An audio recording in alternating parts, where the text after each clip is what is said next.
Wa may yaksib khati'atan, barang siapa yang berbuat salah, au isman atau berbuat dosa, tsumma yarmi bihi, kemudian menuduhkan perbuatan salah dan dosa tadi barian kepada orang yang tidak berbuat dosa, tidak berbuat salah, faqad ihtamala, sungguh dia telah melakukan atau telah mengandung buhtanan, ini kebohongan. Dia sungguh pernyataan, bersikap, perbuatan itu adalah bentuk dari kebohongan, wa isma mubina, dan dosa yang nyata. Niki ngoten.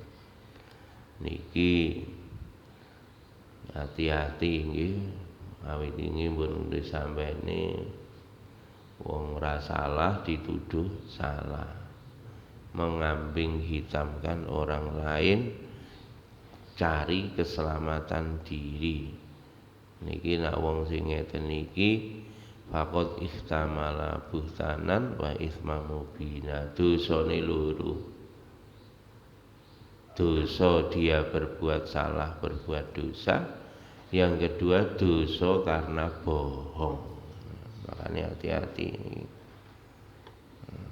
Nah, nglakoni salah niki situk dosane. Tapi nak salah nuduh wong liya atau dilemparkan, lempar handuk kesalahan itu pada orang lain, maka sungguh dia telah berbuat dusta dan berbuat dosa yang nyata. Walaula wallahi alaika wa rahmatuhu, kalau toh tidak karena anugerah Allah diberikan kepada kamu wahai Muhammad, wa rahmatuhu, dan kasih sayangnya Allah tidak dilimpahkan kepada kamu wahai Muhammad, lahammat ta'ifatum minhum ayyudilluka, sungguh mereka orang-orang munafik itu, ta'ifatun minhum, berkeinginan, lahammat, sungguh berkeinginan, ayyudilluka, untuk menyesatkan kamu. Nah niki Kanjeng Nabi mawon, Pak, niku berhadapan dengan orang munafik, dan orang munafik berusaha menghancurkan reputasinya Kanjeng Nabi. Dengan apa? Membuat skenario yang tidak benar. Orang munafik pingin mau dijelasno nggih. Nyolong, begitu nyolong, nah, akhirnya begitu ketahuan barang buktinya dibuang ke orang lain. Dia ngarang cerita kepada Nabi bahwa dia tidak mencuri, tapi yang mencuri orang lain itu yang dia tuduhkan. Nah ini kan Nabi, mereka orang-orang munafik berusaha mengadu domba. Nabi saja diadu domba, Nabi saja dibohongi. Niki Pak.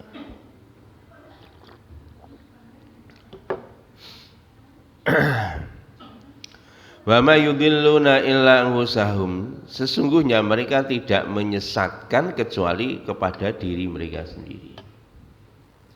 Mulane Pak Nyon sewu Pak, niki sampai sekarang, sampai hari ini ya, kalau orang memfitnah orang lain, orang mengkambing hitamkan orang lain, maka sesungguhnya nanti Pak, dia sebenarnya tidak menyesatkan orang lain, tapi justru mereka nanti akan menyesatkan diri mereka sendiri. Mulane jenengan umpamane dikambing hitamkan, jenengan dituduh orang padahal Anda tidak berbuat salah, tidak berbuat dosa, bahkan kadang-kadang gara-gara tuduhan itu menghadapi resiko, betul. Tidak jarang orang yang dikambing hitamkan itu ya betul-betul masuk penjara. Nggih ngoten niku. Niku critane donya ngoten niku. Kaya critane Nabiullah Yusuf alaihis salam. Wingi critane Nabi Yusuf mboten salah. Di sidang pengadilan jadi bukti menunjukkan bahwa yang benar Yusuf.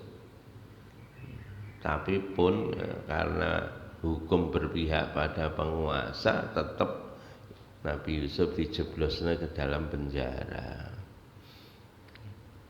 Ada yang mboten sedina Pak, 7 tahun njero penjara. Gara-gara mboten.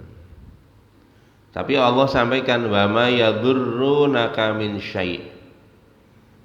Jadi tipu muslihatnya orang-orang munafik itu tidak membahayakan kepadamu Muhammad min syai' sedikit pun. Nah, ini ngoten Pak. Ya kalau kita dituduh orang seperti itu, nggak usah khawatir. Itu tidak membahayakan kamu sedikit. Lho Pak, lah kok gak membahayakan Nabi Yusuf yang mlebu penjara. Wis mlebu penjara gak apa-apa. Iku tidak membahayakan. Allah sampaikan begitu. Buktinya napa? Nabi Yusuf teng penjara justru ternyata dari penjara itu akhirnya Nabi Yusuf diangkat jadi menteri, keluar dari penjara jadi menteri. Rajane mati akhirnya beliau jadi raja. Ya, justru penjara menjadi titik balik ya. Dan Allah tunjukkan kemuliaan dia. Wong niku nak mboten salah pun to. Wingi bolak-balik pun kula sampeyan nak jenenge emas, Pak. Emas iki sampeyan lebokno sepeteng. Ya tetep emas. Engko mesti digoleki, bahkan mboten nampungan Pak. Dientas Pak, lho ngene coba Pak jenengan enek emas sekilo cemplung sepeteng. Kira-kira dikuras gak sepetenge? Dikuras. Dikuras, diresiki mari ngono Pak. Dientas niku nak emas. Beda nak tembelek Pak. Mas tembelek sampean bungkusnya apik rapi wis. Tembelek tapi jerone niku Pak. Niku ketok mengke Pak tembeleke Pak. Coba digedhukno nek ada jrot ampun ya tembelek tibake. Langsung dibuang. Maka awak dhewe niku mboten usah ribut Pak. Difitnah wong, dicaci orang, dihina orang. Pun tenang mawon. La yadurrunaka min syai'. Niku ngoten. Wa ma yadurrunaka min syai'. Tidak akan membahayakan kamu wahai Muhammad sedikit pun. Ini juga teladan bagi kita, Pak. Tidak membahayakan kita. Nah, enten napa-napa sambate mboten sah sambat teng makhluk. Sambatane nggih Gusti Allah. Nabi Yusuf ngoten, inna masku basi wa huzni illallah. Niku ngoten. Wa anzalallahu alaikal kitaba wal hikmah. Allah menurunkan kepadamu Muhammad Alkitab yakni Quran, wal hikmah dan hikmah kebijaksanaan, wal hikmah hadis. Wa'allamaka ma lam takun ta'lam, dan Allah akan mengajarkan kamu Muhammad, dan Allah mengajarkan kamu Muhammad ma lam takun ta'lam, apa yang belum kamu ketahui. Niki Pak, luar biasa hadiah. Hadiah luar biasa. Jenengan kok difitnah wong, dihina orang, dicaci maki, sabar gak bales, meneng sambatane tenggene Gusti Allah tok.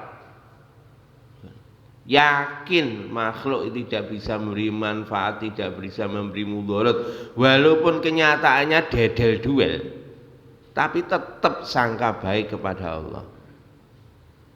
Nak kowe gelem ngene iki, Pak, ini bonusnya. Allah menurunkan kitab dan hikmah. Nanti kita akan diberi hikmah oleh Allah. Diwei ilmu, disoi ilmu kalih Gusti Allah. Niki Nabi Yusuf ngoten Mbak teng penjara. Tiba-tiba sama Allah diberi ilmu bedek mimpi. Ini enggak sembarang orang, Pak. Ilmu bedek mimpi, ajib. Bedekane bener. Dan ini Pak, ngendikane napa Pak? Wong nak difitnah, dicaci, dihina, dikambing hitamkan, dikorbankan atas kasus tertentu, sabar ikhlas ridho, niki mengke basiroe awake dhewe, pandangan mata hati kita akan dihidupkan oleh Allah. Makanya Allah sampaikan wa anzalallahu alaikal kitab wal hikmah. Allah mengajarkan kepada Nabi Al-Quran dan Al-Hikmah. Jadi basirohnya, mata batinnya akan hidup. Tidak hanya itu, wa'allamaka ma lam takun ta'lam, dan Allah langsung mengajarkan kepadamu Muhammad apa yang belum kamu ketahui. Dan itu semua wa kana fadlullahi 'alaika 'azima, dan sesungguhnya anugerah Allah atas kamu itu sangat besar. Maka anugerah Gusti Allah luar biasa besarnya. Allahu Akbar. Iki makane tenang mawon, mboten napa-napa. Dilo-ilokno. Pun. Niki wa may yaksib isman fa innama yaksibu ala nafsi, barang siapa berbuat dosa maka sesungguhnya perbuatan dosa itu akan membawa mudarat pada dirinya sendiri. Niki Pak. Jadi wis ta. Nah, niki ayat sebelumnya kan seperti itu. Orang kalau berbuat dosa nanti resikonya akan ditanggung sendiri. Ini sama dengan firman Allah di dalam surat Al-An'am 164, wala taziru waziratu wizra ukhra.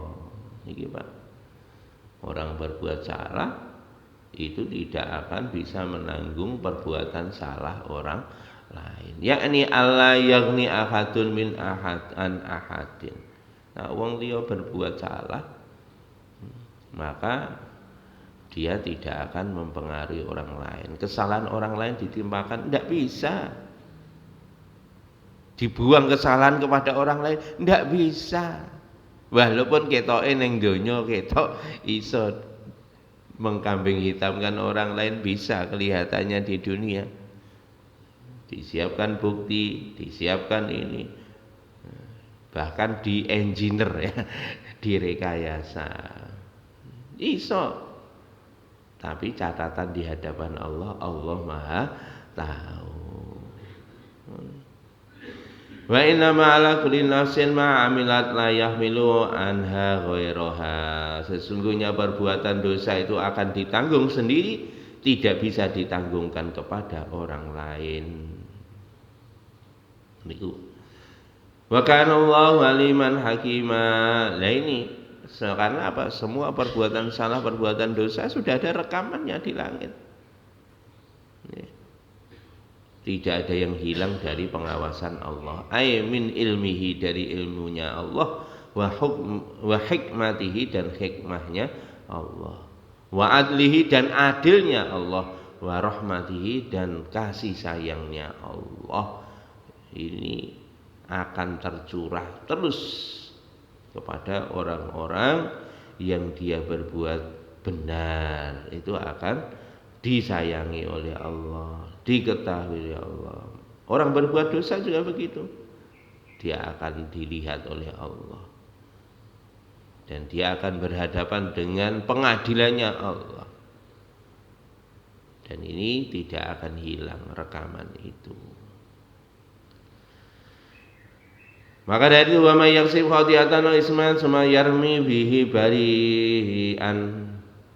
Barang siapa yang berbuat salah atau berbuat dosa kemudian menuduhkan perbuatan salah kepada orang yang tidak berbuat salah, al-ayah, yakni kama atahum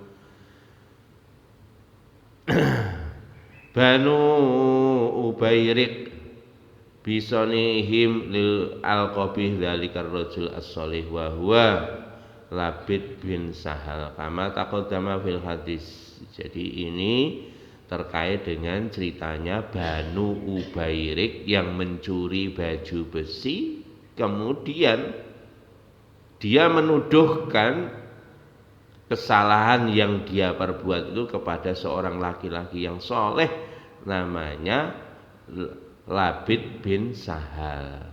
Seperti cerita yang sudah lalu sudah disampaikan, Labid bin Sahal wong soleh dikambing hitamkan oleh orang munafik. Wong munafik sing nyolong baju besi mengkambing hitamkan Labid bin Sahal, dan itu disampaikan kepada Nabi. Nah, Nabi akhirnya diberi informasi oleh Allah. Allah tunjukkan kedustaan dari Bani Ubairik tersebut. Itu ngoten. Di dalam riwayat yang lain Pak niki Pak, kama taqaddama fil hadis Zaid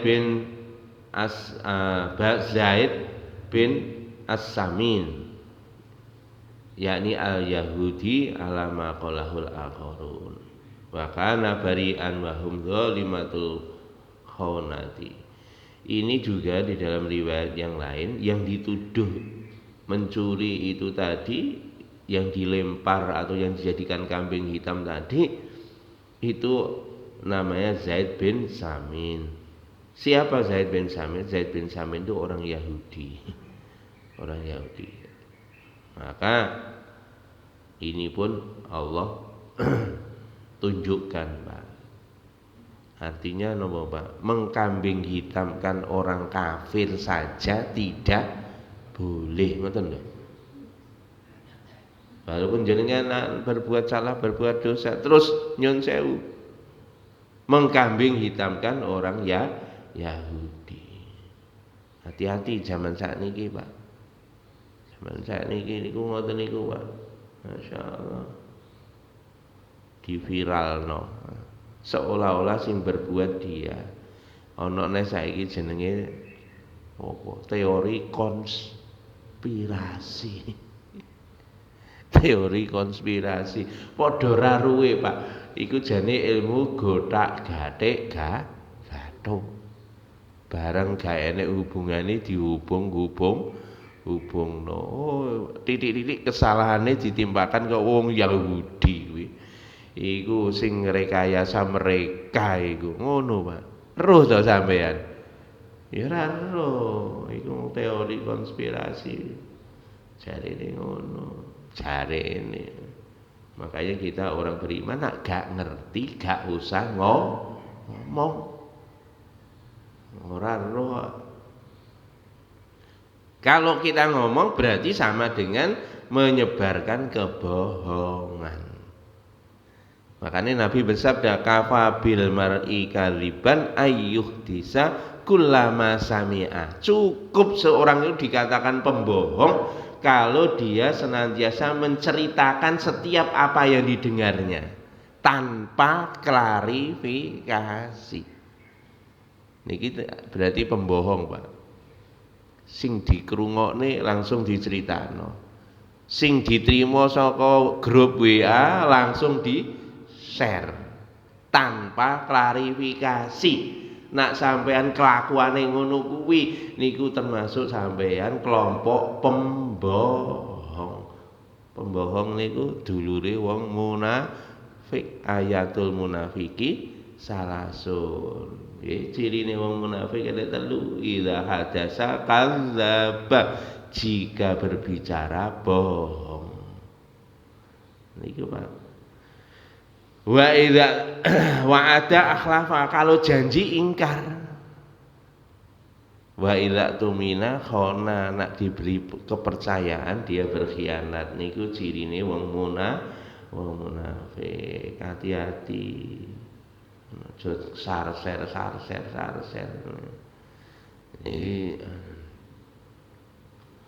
Kama anzalallahu ala dzalika rasulahu sallallahu alaihi wasallam. Kemudian Allah menyingkap tabir yang disembunyikan oleh orang-orang munafik, informasi yang salah kepada Nabi akhirnya dibuka oleh Allah Subhanahu wa taala. Niki ngoten.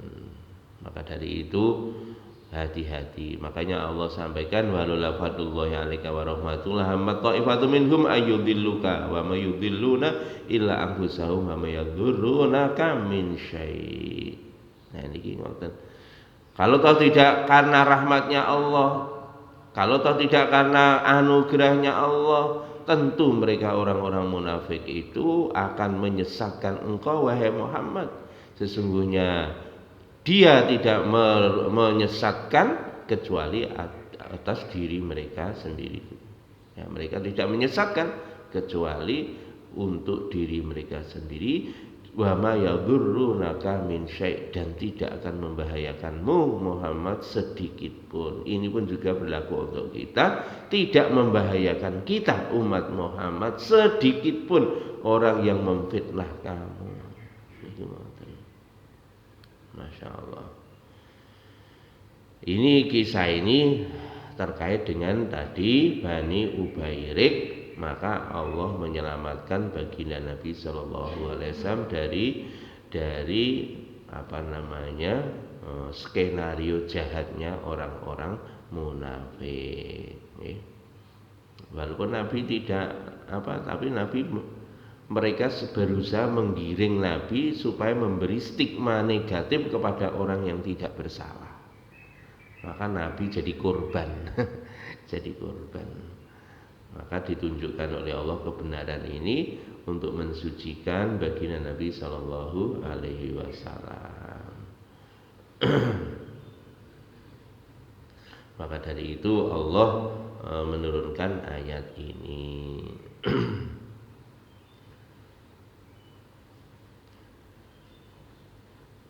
Walihada anzalallahu fasolal qadiyati rajulanha wajilaaha li Rasulillah sallallahu alaihi wasallam. Summa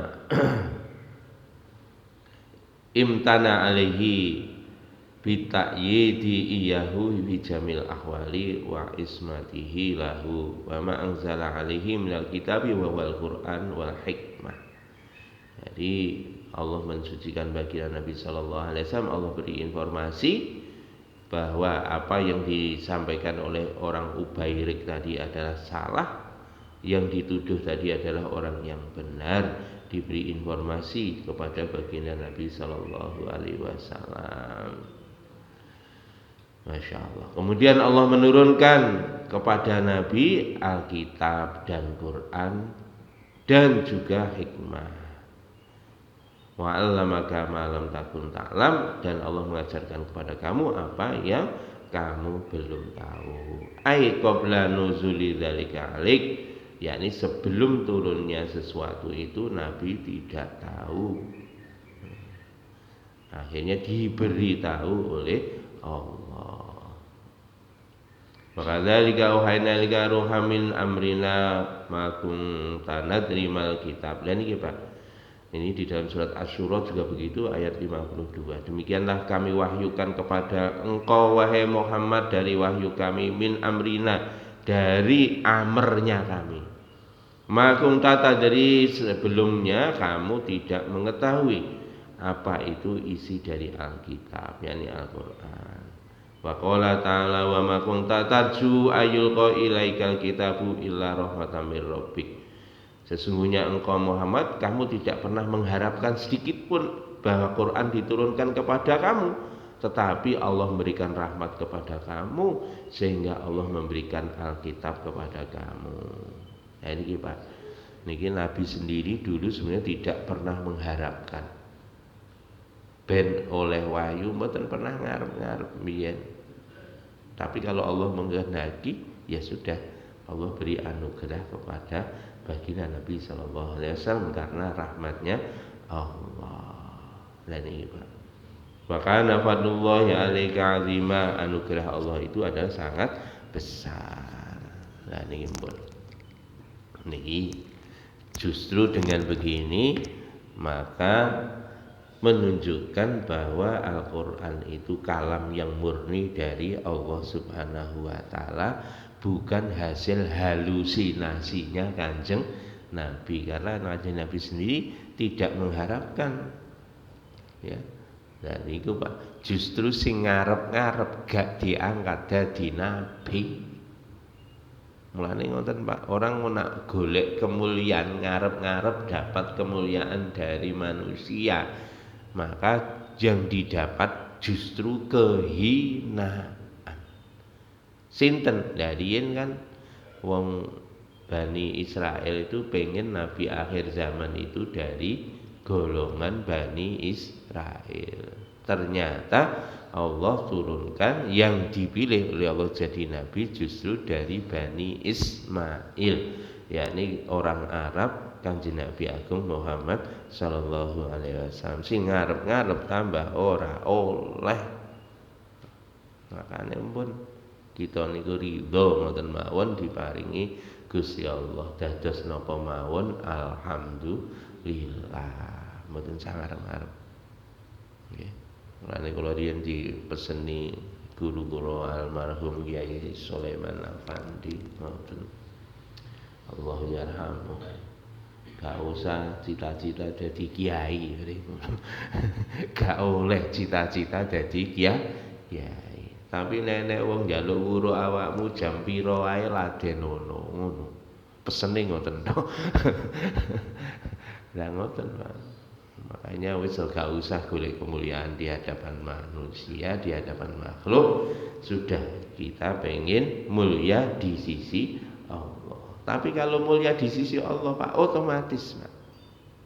Karena di dalam hadis diterangkan, jadi ketika seseorang itu dicintai oleh Allah, maka Allah memberi pengumuman di langit Pak, bahwa Allah cinta pada si fulan. Begitu Allah memberi pengumuman di langit, maka malaikat memberi pengumuman kepada seluruh penduduk bumi supaya penduduk bumi mencintai si fulan. Kenapa? Karena dia dicintai oleh Allah. Niku ngoten, Pak.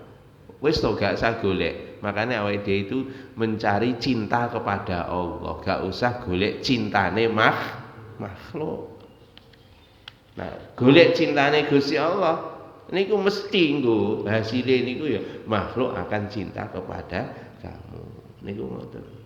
Makanya nak golek cintane Gusti Allah pripun? Ya melok Kanjeng Nabi. Kul in kuntum tuhibbunallah fattabi'uni yuhibbukumullah wa yaghfir lakum dzunubakum. Niku ngoten. Katakanlah oleh Muhammad pada umatmu, jika kalian mencintai Allah, ikutilah aku. Jadi kalau kita pengen dapat cintanya Allah, caranya apa? Ikuti sunnah Kanjeng Nabi.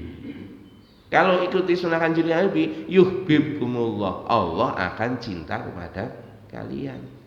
Wa yaghfir lakum dzunubakum, bahkan Allah mengampuni dosa-dosa kita. Niki Maulud Nabi, hari kelahiran Nabi. Sing paling penting bukti kita cinta kepada Nabi niku ya sunai Kanjeng Nabi diikuti.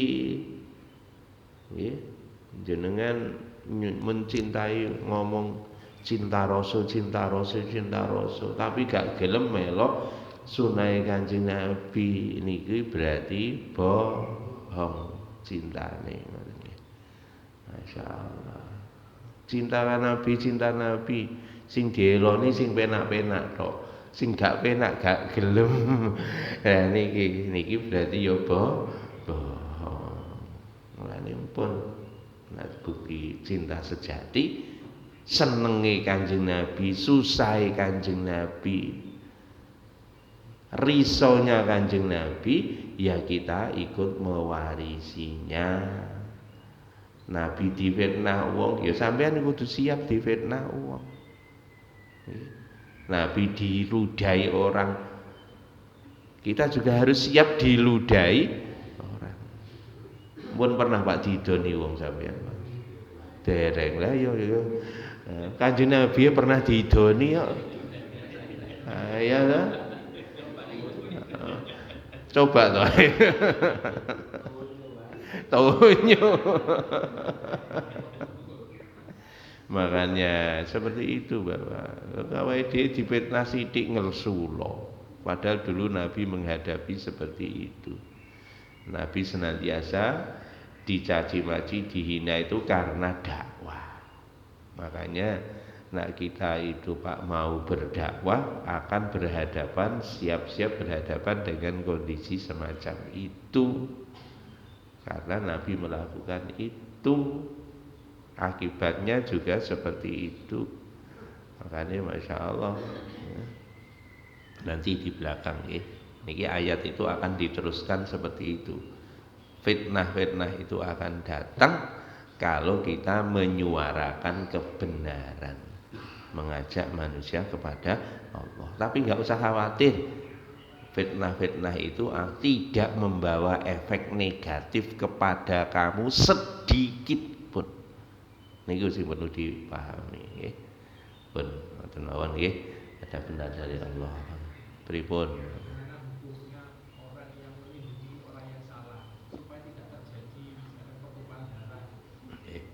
Nggih, bahasane minggu ngarep niku enten ten mriki. Nggih. Tadi dibahas di depan, termasuk justru amalan yang paling baik itu mendamaikan sesama manusia. Makanya ayat berikutnya bahasane niki minggu depan insyaallah nggih. Minggu depan mawon. Sabar. Cok khawatir. Gusti Allah niku mendesain ayat Quran ngoten niku. Makanya jenengan kan timbul pertanyaan niku. Jawabannya ayat minggu depan. Makanya ngaji istiqomah. Ngoten nggih? Subhanakallahumma wa bihamdika asyhadu an la ilaha illa anta astaghfiruka wa atubu ilaik. Assalamualaikum warahmatullahi wabarakatuh.